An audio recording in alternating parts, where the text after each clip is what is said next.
Why think cholera? Cholera is the most severe of the diarrheal diseases.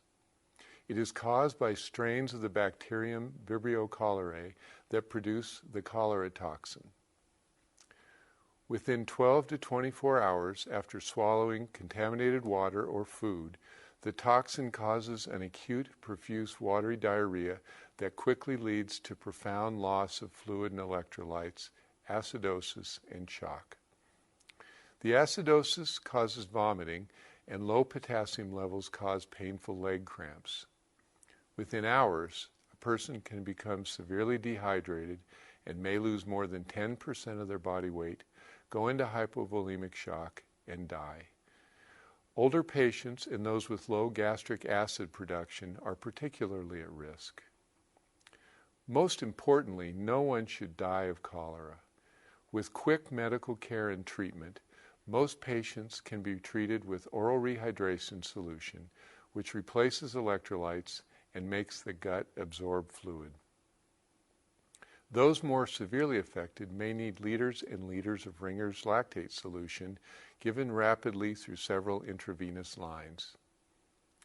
The World Health Organization estimates that 3 to 5 million cases of cholera occur annually, with 100,000 to 120,000 deaths. 1 to 8 cases of cholera are diagnosed each year in the United States among people returning or coming from cholera-affected areas. Some strains of the cholera bacterium live naturally in the warm and brackish waters along the Gulf Coast. These strains are occasionally found in filter-feeding shellfish like oysters and crabs, usually during the warmest months of the year. Every year, 1 or 2 people in the United States are diagnosed with cholera after eating raw oysters or lightly cooked crabs.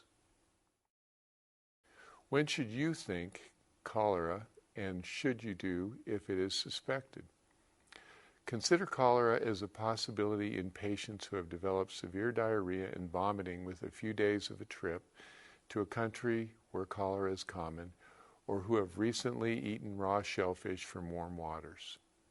When cholera is suspected, assess the patient immediately for dehydration and begin rehydration therapy if indicated. Send a stool sample to the laboratory and specifically request that it be cultured for Vibrios. Cholera is diagnosed by isolating the Vibrio cholerae bacteria from the patient's stools and then testing it for the cholera toxin. If the patient is well enough to be sent home with oral rehydration solution, make sure they know to return or call 911 if the diarrhea or vomiting worsen. Antibiotics should be used to treat severe cholera, and most strains are susceptible to fluoroquinolones like ciprofloxacin. Call your local health department to report a suspected case.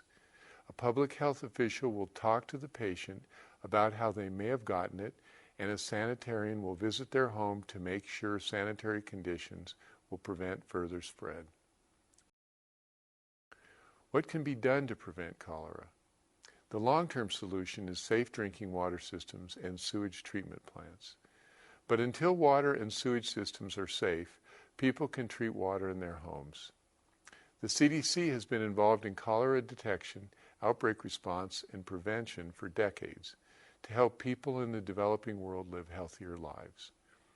If you are consulted by someone who is about to travel to a country with cholera, you can advise them about how they can stay healthy.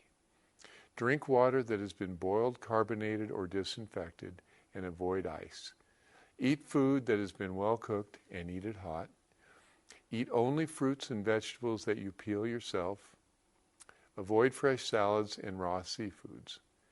Don't bring back food in luggage, especially seafood. In other words, boil it, cook it, peel it, or forget it.